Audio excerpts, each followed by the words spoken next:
Again the vision faded, and Moses' eyes rested upon the land of Canaan as it spread out in the distance. Then, like a tired warrior, he lay down to rest. So Moses the servant of the Lord died there in the land of Moab, according to the word of the Lord. And he buried him in a valley in the land of Moab, over against Beth Peor, but no man knoweth of his sepulchre. Many who had been unwilling to heed the counsels of Moses while he was with them would have been in danger of committing idolatry over his dead body had they known the place of his burial. For this reason it was concealed from men. But angels of God buried the body of his faithful servant and watched over the lonely grave. There arose not a prophet since in Israel like unto Moses, whom Jehovah knew face to face, in all the signs and the wonders which Jehovah sent him to do, and in all that mighty hand, and in all the great terror which Moses showed in the sight of all Israel. Had not the life of Moses been marred with that one sin, in failing to give God the glory of bringing water from the rock at Kadesh, he would have entered the promised land, and would have been translated to heaven without seeing death. But he was not long to remain in the tomb. Christ himself, with the angels who had buried Moses, came down from heaven to call forth the sleeping saint. Satan had exulted in his success in causing Moses to sin against God, and thus come under the dominion of death. The great adversary declared that the divine sentence, "Dust thou art, and unto dust shalt thou return," Genesis 3 verse 19, gave him possession of the dead. The power of the grave had never been broken, and all who were in the tomb he claimed as his captives, never to be released from his dark prison house. For the first time Christ was about to give life to the dead. As the Prince of Life and the Shining Ones approached the grave, Satan was alarmed for his supremacy. With his evil angels he stood to dispute an invasion of the territory that he claimed as his own. He boasted that the servant of God had become his prisoner. He declared that even Moses was not able to keep the law of God, that he had taken to himself the glory due to Jehovah, the very sin which had caused Satan's banishment from heaven, and by transgression had come under the dominion of Satan. The arch-traitor reiterated the original charges that he had made against the divine government, and repeated his complaints of God's injustice toward him. Christ did not stoop to enter into controversy with Satan. He might have brought against him the cruel work which his deceptions had wrought in heaven, causing the ruin of a vast number of its inhabitants. He might have pointed to the falsehoods told in Eden, that had led to Adam's sin and brought death upon the human race. He might have reminded Satan that it was his own work in tempting Israel to murmuring and rebellion, which had wearied the long-suffering patience of their leader, and in an unguarded moment had surprised him into the sin for which he had fallen under the power of death.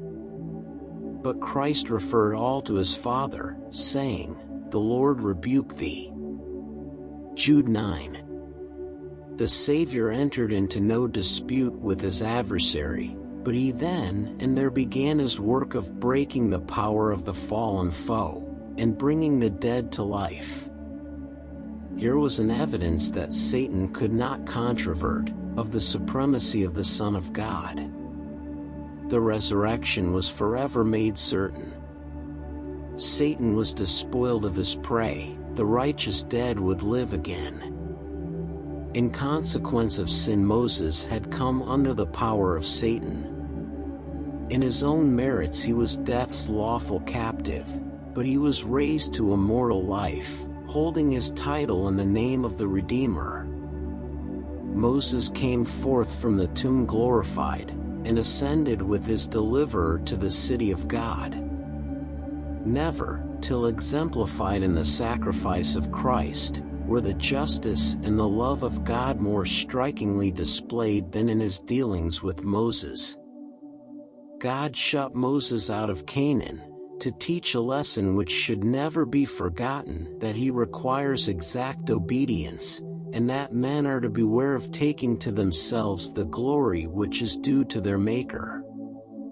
He could not grant the prayer of Moses that he might share the inheritance of Israel, but he did not forget or forsake his servant. The God of heaven understood the suffering that Moses had endured. He had noted every act of faithful service through those long years of conflict and trial.